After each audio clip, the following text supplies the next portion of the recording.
Bismillahirrahmanirrahim. Ya berrekte Ebu Hanife'nin şagirdlerinin dövrüklerini Hazreti Fudayl ibn Ayaz yani kaltamanmıştı. 40 evliyan biri oldu. On gurrun odallaytın sonra yeni bir gün açıklabaydarın.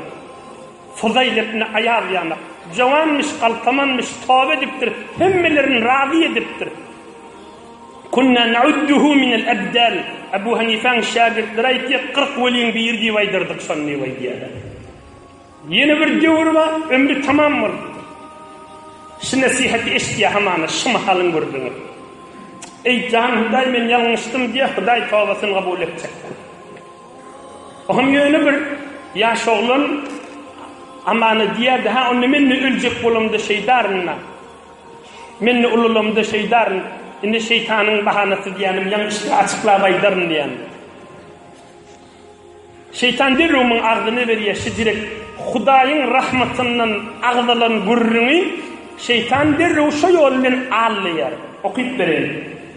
Tesvif cundun min cunudi iblis fakat ehleke halkan kathiran. Ay işte tövbe edersin, ululunda tövbe edersin deyip kan adamlar tövbesi dünyadan geçirdi deyip. Ay işte ululun Huday kerimdir, ululunda tövbe edersin deyip. Ne mi deyip? Şayet işte şu mahallanı bidirek adam olsun deyip. Ne bilye şayet bir yaman yoldaşımın ağırdır kısın.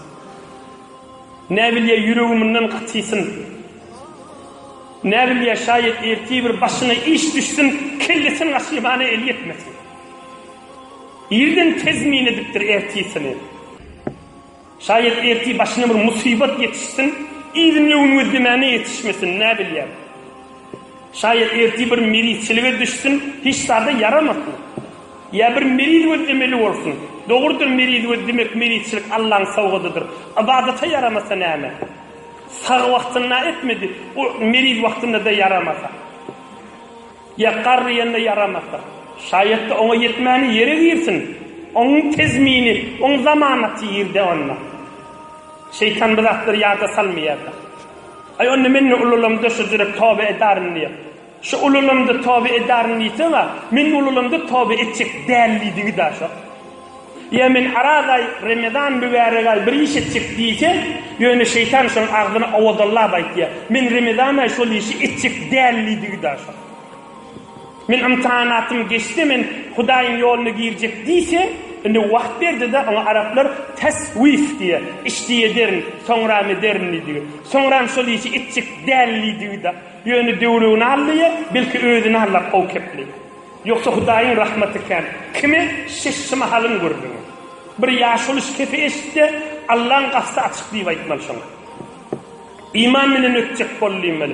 Yang deslak kurdun şundan çireyim aydıptım da Sultan Mahmud Gaznevi Ebu'l Hasan Harqani hattaşanna akıbet Mahmud ba. İman menen ötedin dünyadan. İman menen ötedin dünyadan. İman menen ötedin dünyadan. Allah Teala hemmemizi iman baylığı bilen dünyadan ötmek nasip etsin. برای مشاهده ویدیوهای بیشتر به کانال یوتیوب سخنرانی‌های علماء ترکمن سر بزنید، مشترک بشید و منتشر کنید، اجر ببرید.